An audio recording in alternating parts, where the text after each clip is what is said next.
Good evening and welcome to another edition of Down to the Wire. I'm your host, herbologist, and joining me again this week is co-host Capping with Candace. Candace here. And Candace, this week is a big week prep rise on the Derby Trail, as we have a couple of key races from Gulfstream Park and then also a couple of races from the Fairgrounds. And let's start with the Fairgrounds Oaks. I'm a Chatterbox is probably currently the Kentucky Oaks favorite.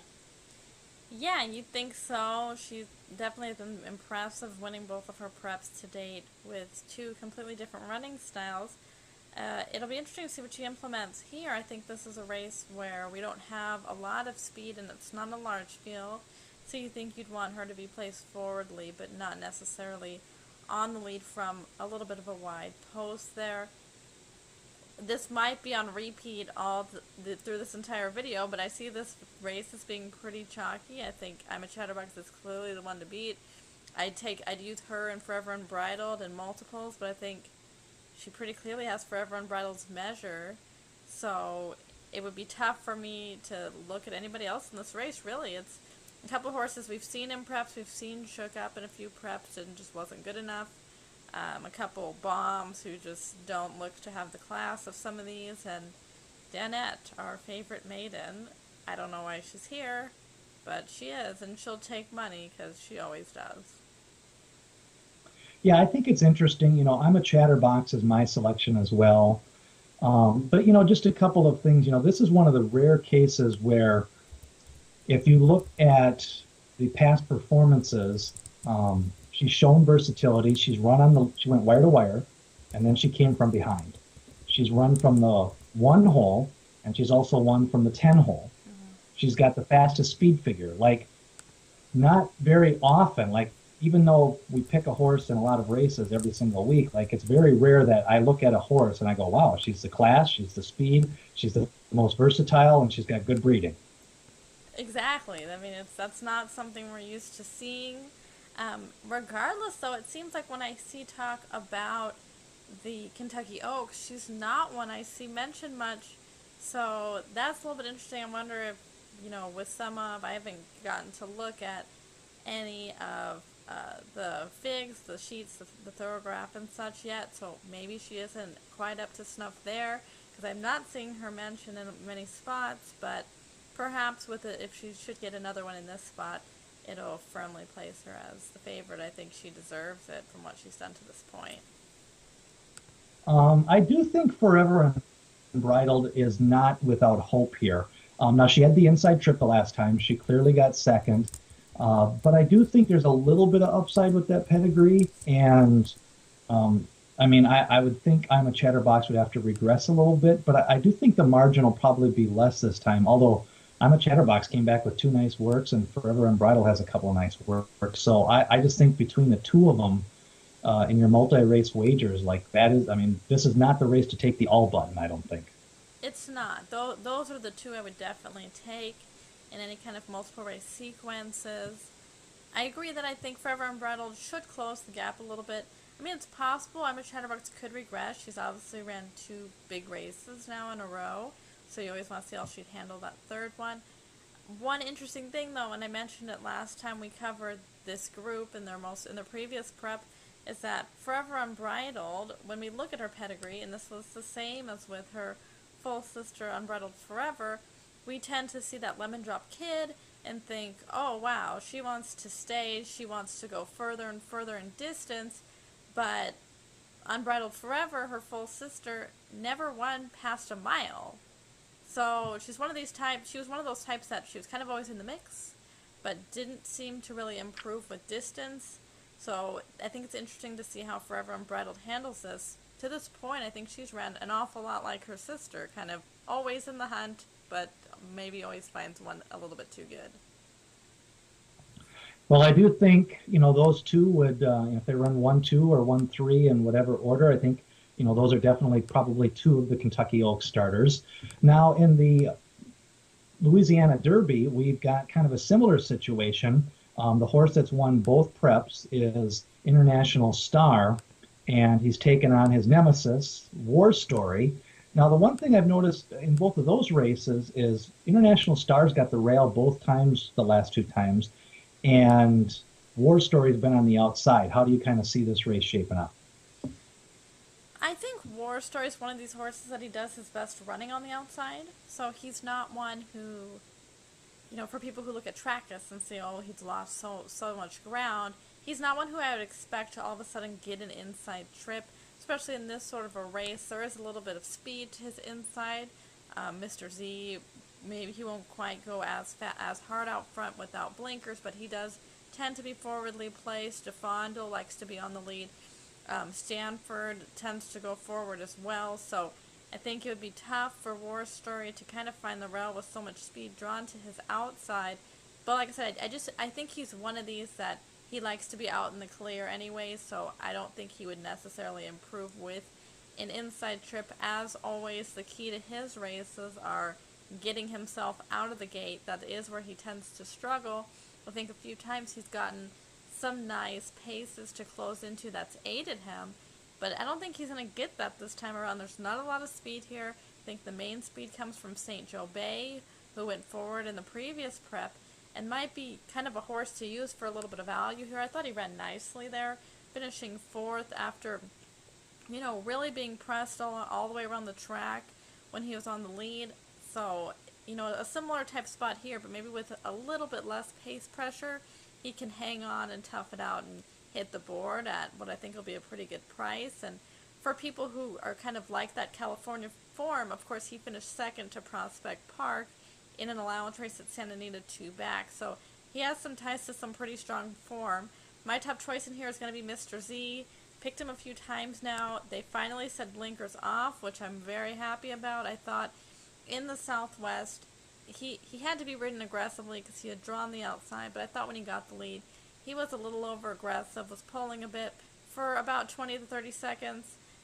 I can't say with certainty he would have won the race had he not done that, but I do think that it definitely hurt his chances. So I'm interested to see him in this kind of a spot without blinkers, and his form again has been nothing but flattered. If we look back to just 3 races ago, he was right there with Dortmund, who's done nothing but win, right there with Firing Line, who just destroyed the field at Sunland, and even his form over at Oakland seems to have held firm as well. So he's a horse who is, he's a little bit of a wild card in here without the blinkers, but for some reason people just don't seem to respect him. They don't seem to respect his form, and he's always in the mix there late. And he's kind of a really one-pace type, so he's one who I've always thought added distance actually would suit him.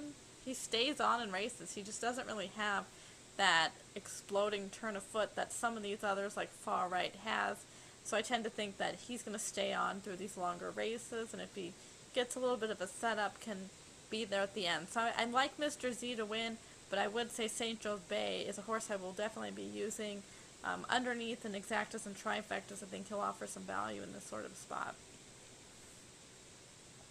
Well, I ended up coming up with the same horse as well. I haven't picked Mr. Z in about 4 or 5 races, and I go back to his best race really being at Saratoga, and he that was one of the few races he's ever actually got a pace to run into, and the pace completely melted down. The horses that were running 6th, 7th, 8th early ran 1st, 2nd, 3rd, and Mr. Z was kind of bumped around a little bit. He had an honest trip that race, and was legitimately bumped around, and so I think he's going to be, I don't know, I'm not sure if he's going to be the 2nd or 3rd favorite, but I don't think he's going to be favored in this race. Nationally, he kind of is a little bit off the radar, so I think he offers a little bit of value here. I think he's finally going to get a pace. Stanford from the rail, not that I like this horse to get 9 furlongs any possible way, but I do think from the rail he's going to be sent. I think St. Joe Bay probably is a better horse than Stanford and will easily take the lead at the 6 furlong call. And I like the fact that St. Joe Bay is on the outside of Stanford, because I think that allows him to dictate when he wants to make that move and kind of lead them into the stretch. And so then if, International Star, who clearly I think likes the 9 furlongs, and I think War Story is going to be ridden a little bit more forwardly. What I like in this race is we've actually got a few changes. War Story's got a recent bullet workout. He's got a new jockey with Joe Talamo. Mr. Z takes the blinkers off, and then he gets a new jockey in Kent Desormeaux. So I'm hoping that the new jock, the blinkers off, and the longer distance is going to help Mr. Z.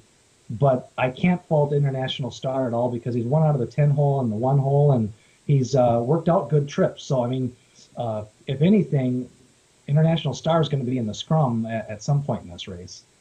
Yeah, I certainly expect him to go close, and he's kind of like, maybe this is just people have given a bad rap to Louisiana Crew, but kind of similarly to I'm a Chatterbox, I think International Star of the Colts is the one who just really hasn't gotten any respect, and I'm not sure why for him either. He's clearly been the best in both the races that he has won, so you know he's going to be interesting if he goes close here, which I'd expect him to do, how people kind of take that going forward, because ultimately going into the Derby, he might end up being value. You and I were talking before this race about how so many of the horses at this point in time who we expect to be among the favorites, your American Pharoah, Dortmund, Upstart, El Khaibir, these types tend to go forward in those races.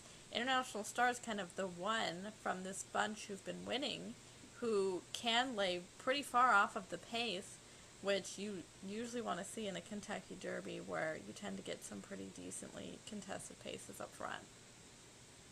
Yeah, and it's not like he doesn't have any speed. I mean, he's not laying 15 lengths out of it. No, He can no. just kind of be positioned where he needs to be. Now, another horse that does seem to be kind of one paced early on in the race, getting a few mentions here. There's been a little bit of there's been some racing media that have been intrigued by Keen Ice as a 9 furlong horse. He finally gets that 9 furlongs. He will get some pace to run at today. I got to admit that. What are your thoughts on him? Well, he needs to run well in order to get into the race. Probably he's probably a few points short right now, given we have these major preps still left to go. So you'd want to see him finish top four in this spot if you're a fan of his. He's kind of in this weird group where I can understand why people like his style as far as the Derby goes. We've seen kind of these plotter types, and I don't mean that people tend to use that in a discriminatory way, and I don't mean that for him, but he's, just has no gate speed at all and makes one big, long, sustained run. So people have kind of gravitated towards that style, especially in recent years when we've had Golden Soul and Commanding Curve kind of hitting the board, very similar type of horses. It'll be interesting to see how he does handle the distance. I know people kind of tend to take it for granted with horses of this running style, and even more so with him being by Curlin. But I think that, really Palace Malice has made people think that Curlin is much more of a stamina influence than I think he really is. And Palace Malice had a ton of stamina influences underneath in his pedigree.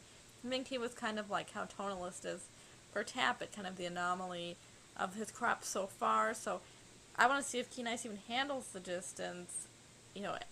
He's just one who he's going to go out there, he's going to run his race. Whether he has too much work to do or not will probably determine whether or not he hits the board. And if he hits the board and he makes it into the Derby, he's an intriguing prospect. I couldn't take him on top here, but the Derby's going to be a completely different pace setup with a large field, and that's probably what he's been looking for all along.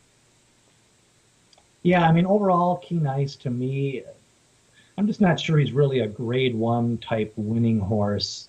You got to have a little bit of speed to win grade one races. And, I just can't. I went through this race 4 or 5 different scenarios, and I just never came up with Keen Ice winning it. I came up with a couple of combinations that International Star can win. I came up with Mr. Z winning a couple of times. I think War Story, if he got the absolute perfect trip, I think he could win. Yeah. But I just can't see Keen Ice winning. I can see him maybe running second or third. So, Well, and I think but I do even think he's going to War get. Story, with him missing the break a few times, he has a very similar running style to Keen Ice when he misses the break, and I just think I prefer him to Keen Ice. I just think he's a better horse.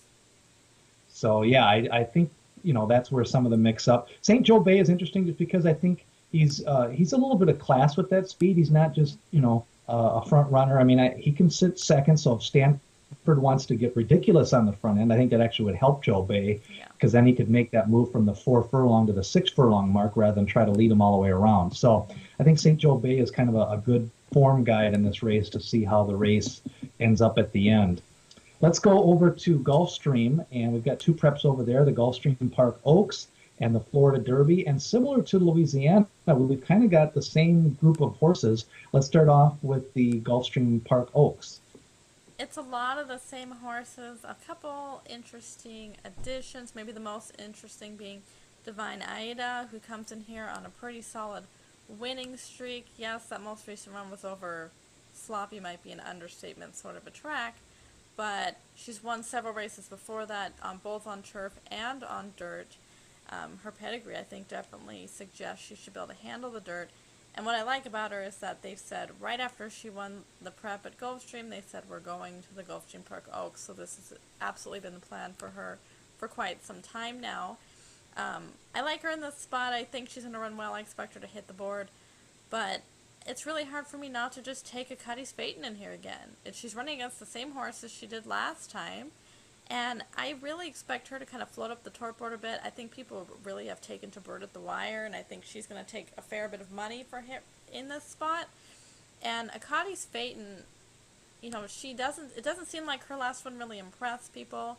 People said, well, she barely even stayed. She's not going to want further, so on. But I was very impressed with that run. The track, if you remember, was very heavy that day. It was, very tiring track, and she was the only horse on the day at Gulfstream Park of all places. She was the only horse all day to wire a field. That shows me she has a little bit of class, some talent. I think that she stays longer than people are giving her credit for, especially considering how tiring that track was playing. That she ran a huge race there, and I think she's going to be overlooked on the tote board for absolutely no reason. So I'm going to take a Cuddy's Phaeton on top. I like Divine Ida as one of these shots to hit the board, and Bird at the Wire will be there. I think she gets the setup every time. It seems like only in Florida are they going fast. So I she'll be closing late, but I think she's going to get hammered. People seem to have really latched onto her. Yeah, I'm going with Bird at the Wire. I just thought, the three of them were necks apart the last time, and to me, they really are equal in ability. So even though Bird at the Wire is going to be the lowest odds, you're right. I just think since she didn't get the win the last time, she has a 1 in 3 chance of getting the win this time. So I'm gonna take her. I do think Divine Ada adds a little bit of intrigue to the race because I think people are going to throw out that slop race and they really don't know what to do with it. So I wouldn't be surprised if Divine Ada ran better than people are going to give her credit for. I also like Swing and Sway a little bit. I mean, I think she brings a little bit, it sounds like they may scratch her and possibly point to the Ashland, but I do think she could add a little bit to the mix here. Do you think Ikati can go wire to wire, or can she sit second? I mean, what's her best chance of winning the race? I think she definitely can sit second. She's going to be close, but she's shown us in her last two races that she can sit just off the pace. I don't think they'll necessarily go forward with her. I think people expect her to maybe be on the lead, but I think her being on the lead in the last race was a product of her draw. She drew way out wide, so they had to kind of get a little bit aggressive with her. Eskin for Money has some speed, so she could run along with her or just in behind her. I think that would be fine as well. I don't expect them to be blazing out front. But Akati's Phaeton now has run two huge races in a row. And, ones where I certainly upgrade her. In the Forward Gal, her fourth place finish there given the fractions that they ran. And the first two calls was extremely impressive. Backed it up with the win in the Devona Dell. Like I said, the only horse on the day to wire the field over that tiring surface. It's a little counterintuitive because we expect Gulfstream to be so fast, but it was like the one day that it's not. So I upgrade her races, whereas a horse like Bird at the Wire, I completely understand why people like her. She's running close every time, but I think she's gotten a lot more setups in her favor than Akati's Phaeton has. Yeah, one of the things I do after every stakes race is I write in my Excel spreadsheet who won the race and who was the best horse. And both the last two times, Ikati's Phaeton was the best horse, and she won one of the two. So, I mean, she can upgrade. Now it's really just a matter if she can pair that up. She doesn't really, I mean, that's the mystery with all of these horses. I do think Eskin for Money is sitting on a big race. It may not be in this one, but I do think there's I think she's another one who the last three races, I can't fault any of her races. Not to say that she hasn't gotten setups. I just think she's a true 9 furlong horse. So whether she wins or runs second or run third, I just think she's one of the few horses that really can go 9 furlongs. Yeah, I think so. I think for me, taking a Cuddy Spayton in the spot, it's a little more about value. And it seems, like I said, so weird to say because she won the last race that several of these horses ran in. But Eskin for Money is another one who's always taken a ton of money. Went up at 7-2 last time. Went up at 2-5 in her maiden. Maybe it's the Pletcher, Castellano factor. I'm sure down at Gulfstream. But I firmly expect Cuddy Spayton to be third favorite in this spot, and that's just insanity to me. And like you said, they're all very close, very similar in ability. Yeah, well, normally that's from a wagering standpoint, whenever you have three horses in equal ability, you take the longer price. And in the long run, um, you'll cash your fair share of tickets, hopefully. Now let's go to the Florida Derby. This one, we get some familiar horses trying each other. 9 furlongs. They got a couple of new horses in this race, but the new shooters seem kind of a little outclassed. It looks like there may be some filler in this race.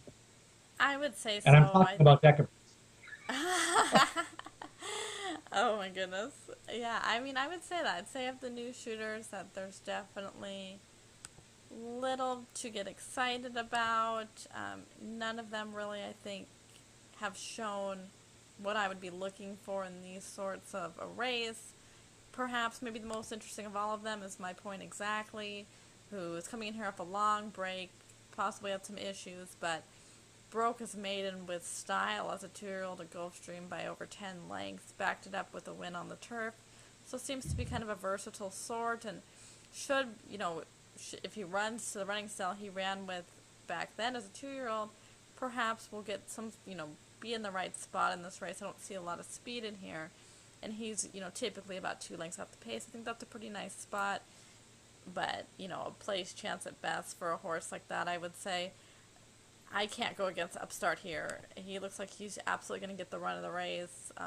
Just laying off of Jack Tripp, who I'd expect to go forward here. Every time I've rewatched The Fountain of Youth, which might be about 50 times now, I love his run even more, and I hate everybody else's run even more. I just think, for him in that race, something I do when I watch races that I didn't see live is that I pause them halfway through and I try to guess who would win based on how they look at that point. And halfway through that race, Upstart had no business winning it. He was, under a drive so far out.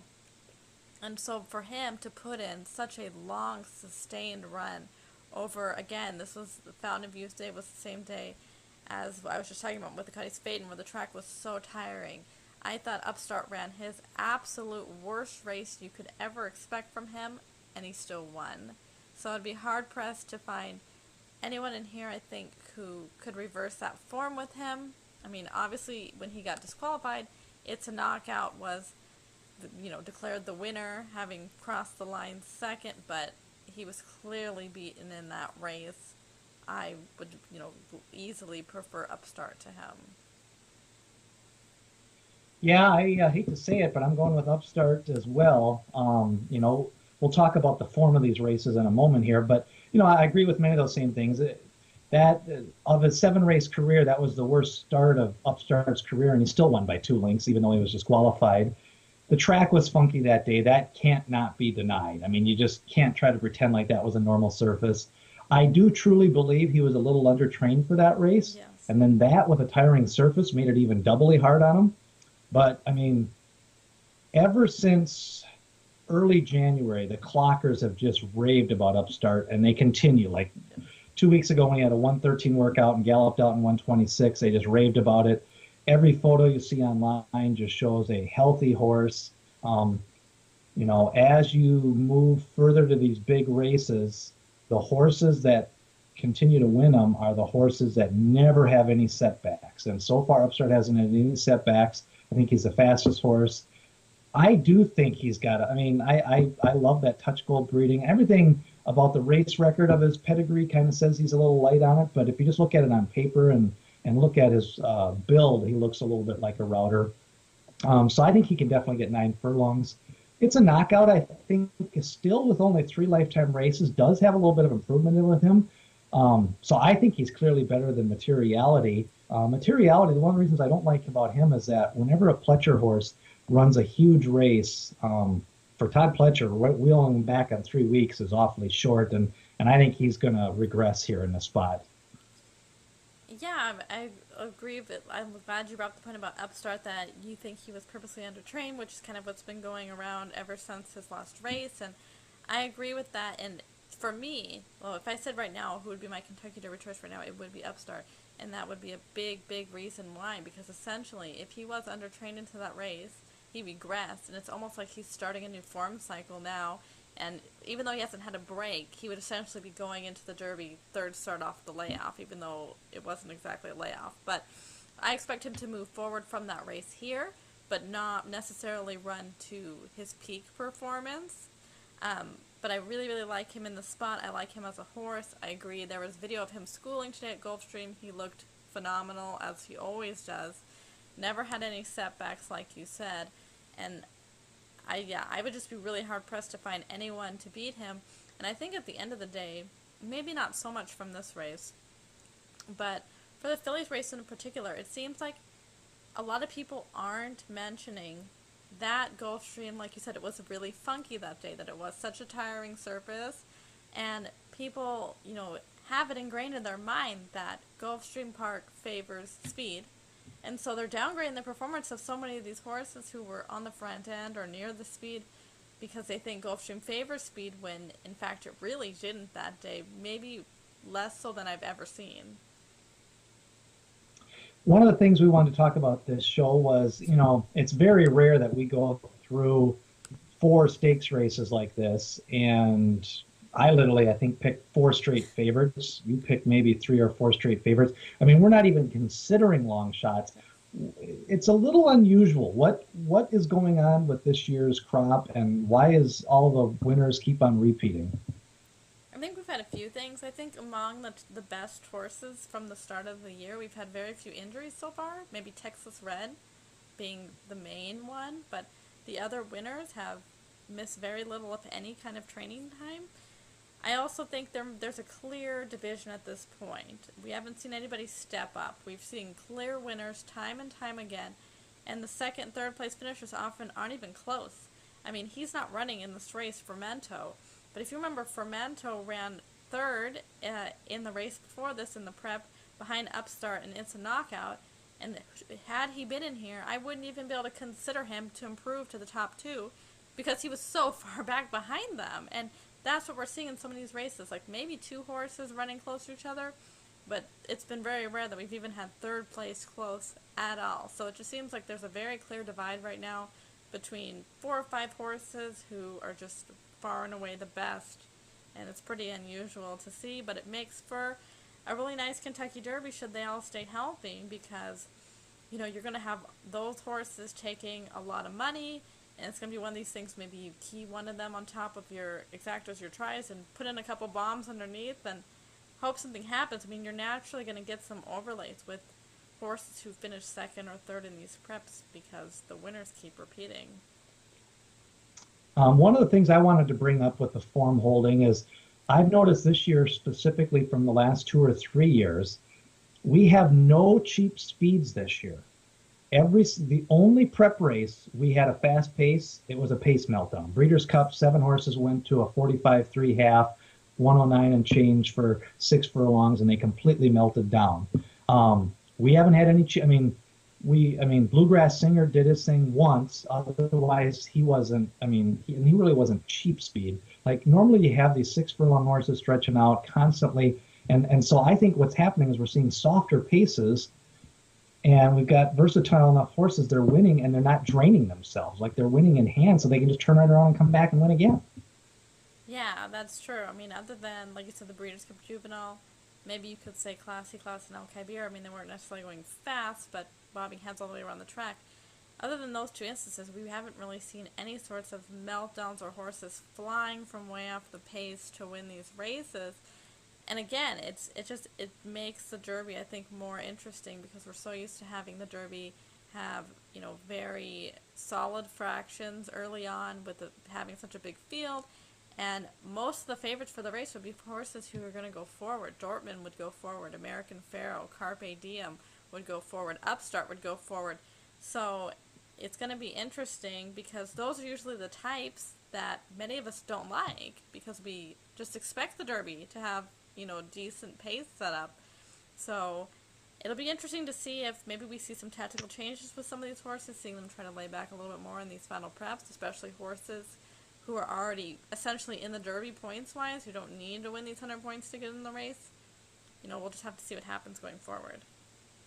All right, it's Kentucky Derby Future Wager Pool number 4. This is your last chance before we actually get Derby Day odds. And now in Pool 3, you kind of recommended, and it looks like right now it could be a good recommendation, was Mr. Z at about 40 to 1. And definitely it's looking like, he could make the race and he won't be that high on Derby Day. Anybody in this pool or an exacta combination that you think might be a little bit intriguing for you? I think this pool you approach completely differently than pool 3. Pool 3, I was looking for some horses who were longer shots that were overlaced. I thought I had a good chance of making the race, but were going to be much higher odds than what we would expect from them. I think this pool, you're going to look more towards the favorites, and maybe not the first two. Maybe not, a Dortmund or an American Pharoah. But a horse like Firing Line, coming off that big win, I think he's morning like 12 to 1. That could be a nice play, but I think you're really going to look towards a lot of the favorites if you're playing this pool because, several of them are going to be 10, maybe all four of them 10 to 1 or less on the day, so Firing Line could be one that could provide value, but I would really not suggest to go for some of the longer shots in this pool because, like we were saying, we have so many, 4 or 5 horses that are clear favorites at this point that those longer shots, they're going to be long shots on the day still. A horse like Prospect Park could easily be 20 to 1 on the day. So I don't want 30 to 1 this far in advance if I could get 20 to 1 on the day. Yeah, I think the field. I think is you can't endorse the field in this situation. I do think one of the 23 horses is going to win it. I do think the horse that I think he's going to float again, especially if he loses on Saturday, is It's a Knockout. And it's not so much that I like him. I just think I've never seen a lemon drop kid like Gulfstream Park, and he's only got 3 lifetime races. I just truly think down the road he could, but it may not be the Derby, it may be the Preakness or the Belmont. I just think this horse has got a little bit of a bump up in him, and he is going to improve when he actually gets away from Gulfstream. And with only 3 lifetime races, there is a little bit upside there, and I could see him if he loses on Saturday drifting way up to like 50 to 1. Definitely so. I mean, I'm not a huge fan just because I do really like Upstart as a horse, and he would be my Kentucky Derby choice if I had to make it today. But, he definitely ran well last time, and I do think he is a horse who you could make a case, especially with his breeding, that he would stay the 10 furlongs, which always ends up being a query for about half the Derby field. All right. Well, it'll be, I think we're not really going to see anything new, but I think we're going to sort out some of that top 10 form this weekend. And then we'll see, if a certain horse wins in Dubai, there's already talk that he's going to come over and that would be a horse getting 100 points over in the desert. So we'll come back next week. And next week, we've still got some big preps. We've got the Santa Anita Derby. We've got the Bluegrass. We've got the Wood Memorial. We got the Gazelle, Santa Anita Oaks, and the Ashland, I believe. So there's plenty of opportunities to, I think we may do all 6 of those races next week and talk about them. That's going to do it for another edition of Down to the Wire.